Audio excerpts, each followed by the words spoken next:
这次讲中国哲学的历史分期。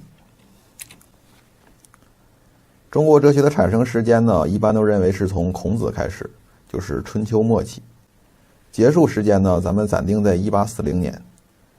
1840年第一次鸦片战争是中国古代和近代的一个分界线。1840年以前算作古代，1840年以后算作近代。近代以来，随着中国打开国门，西方思想开始涌入中国。在西方思想的影响下，中国哲学进入了一个中西融合的新的发展阶段。传统意义上的中国哲学就已经没有了，所以纯粹的所谓中国人自己的哲学，到1840年就算告一段落了。从孔子在公元前551年出生到公元1840年，一共是2391年。这2000多年呢，整体上可以分成两大阶段：政治学时期和伦理学时期。咱们画两条线，上边的线是朝代，下边的线是哲学。政治学时期是从孔子开始到东汉中期，大概到公元100年左右，一共持续了有600多年。这一阶段为什么叫政治学时期呢？因为这一时期哲学所讨论的主要问题就是政治学，讨论国家应该怎么治理。从孔子提出用周朝的礼乐制度治国开始，经过春秋、战国、秦、西汉，一直到东汉中期，经过了600多年的积累，中国人终于形成了一个比较完善的治国理念，内容包括中央集权、下设郡县、内法外儒、三纲五常等等。这一整套的制度都比较齐备了，政治学时期呢也就结束了。政治学时期还可以分成两个阶段，从孔子的春秋末期到战国末期，属于理想政治学。什么叫理想政治学呢？就说这一时期的思想家们呢，他们的治国主张都过于的理想化，就跟现实没什么关系，也可以说他们是空想。比如孔子提倡恢复已经被当时的时代所抛弃的周代的礼乐制度，老子主张回归到原始社会，墨子主张贵族也要像百姓一样耕田织布，孟子主张仁政，作为君主你要有一颗仁慈的心。很显然他们的这些治国主张跟现实都没什么关系，也没有诸侯会采纳。到了战国末期，在法家思想的影响下，思想家们开始以现实为基础思考治国问题，这就进入了现实政治学阶段。法家提倡要通过制度和法律来治国。黄老道家认为，法律制度设立好之后，统治者就不要折腾了，让这个国家机器自行运转。儒家认为，法治要跟德治相配合，不能只讲法不讲德，这俩都要讲。这就是现实政治学阶段。然后从公元100年到公元1840年，这1700多年呢，属于伦理学时期。这一时期所讨论的哲学问题呢，主要集中在伦理学方面。在想明白了国家应该怎么治理之后，中国人开始思考作为个人应该怎么活着。伦理学时期还可以分成3个阶段，从东汉末年到西晋结束，属于道家伦理学。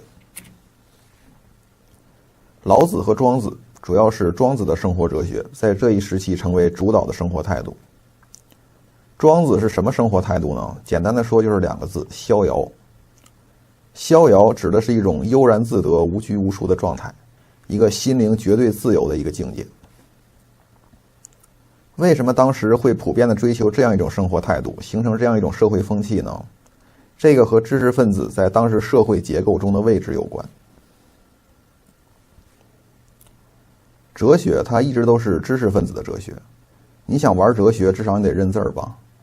在古代，认字儿的人也不是很多，所以哲学它就是上层统治阶级知识分子专属的一种文化现象。所以要考察某一时期为什么会出现这一时期特殊的哲学形态，一个很重要的线索就是看一下这一时期知识分子们过得怎么样。他们在现实中实际的人生处境就决定了他们的人生态度，这种态度最终就会通过哲学表达出来。咱们大概说一下中国历史上知识分子地位的一个变化。首先，在先秦时期，这一时期中国是邦国制。所谓邦国制，就是周天子他把全国的土地分封给诸侯，然后诸侯再把自己本国的土地分封给大夫，这就形成了天子、诸侯、大夫三层的统治结构。被统治的普通百姓呢，就是庶民。在大夫之下、庶民之上，还有一个阶层，就是士人阶层。这个士人是怎么形成的呢？当时的天子、诸侯、大夫啊，都是世袭的。比如一个大夫死了，就要把他大夫的职位传给儿子。儿子有很多，但职位只有一个，只有正妻所生的大儿子有资格继承职位。那其他儿子怎么办呢？这些当不了大夫的儿子们就成为了士人。士人因为是大夫的儿子，所以也算作贵族。虽然是贵族，但他不像诸侯大夫那样有自己的领地，士人是没有领地的。没有领地，那士人指什么吃呢？就靠着给诸侯大夫打工来维持生活。所以但凡叫士的，就多少有点能耐。比如帮人打仗的就叫战士，给人出谋划策的就叫谋士，会算卦的就叫方士，各种的士。这些士啊，其实就是知识分子。在先秦时期，知识分子的地位相当的高。诸侯王只要能得到一个很牛的士人辅佐自己，他这个国家立马就能强大起来。比如齐桓公有管仲，越王勾践有范蠡，秦孝公有商鞅。所以这些个诸侯王对士人都非常尊敬，招贤纳士，希望自己也能有这样的牛人辅佐。而知识分子呢，相应的也非常热衷于研究治国的这些东西，所以先秦哲学就以政治学为主。咱们把这一时期的知识分子叫做贵族士人。士人虽然没有领地，但也是贵族，是最低等级的贵族。到了秦汉呢，实行郡县制，原来的诸侯大夫全都没有了，上头就剩了一个皇上。而士人呢，就由原来的贵族士人变成了平民士人。这一时期啊，士人慢慢形成了士族。就说这一个大家族里的人呢，世代读书，世代做官儿，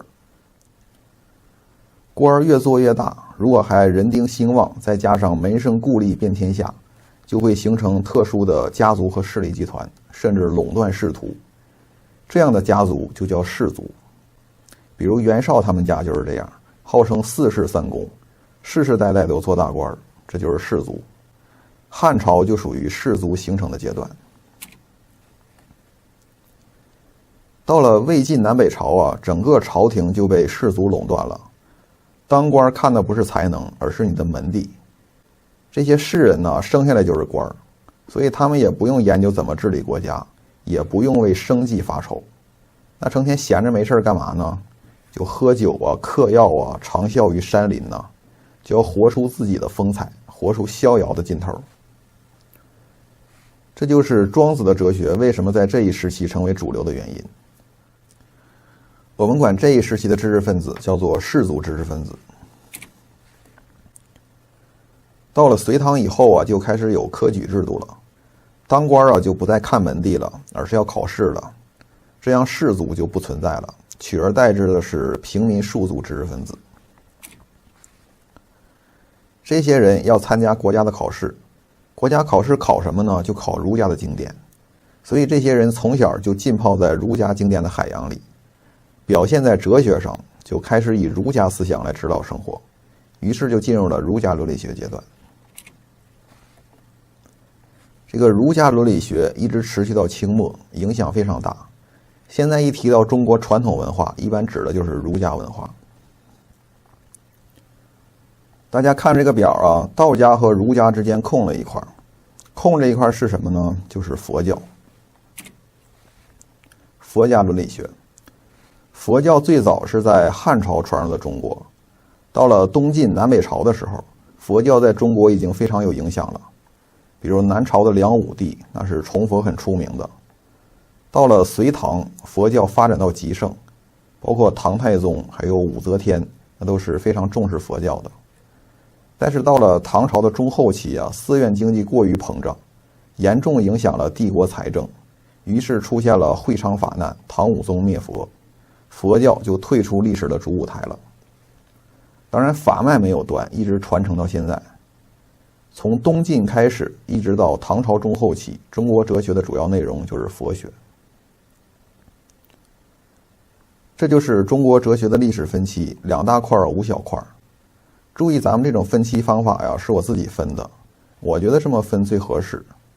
你要看其他的中国哲学史的书，一般都是按朝代分，比如先秦哲学、汉唐哲学、宋明哲学，基本都是这么分的。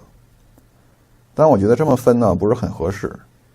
虽然哲学是时代精神的体现，但哲学是有自己的主体性的，哲学有自己的内涵，有自己的内容。所以哲学史分期，你要以哲学自身在不同时期的不同特点来划分，你不能以朝代来划分，这是我的一个观点。我这么分呢，也不敢说绝对正确，大家将来也可以琢磨琢磨这个问题。历史分期呢就说这么多，先休息一下，下次课讲孔子以前。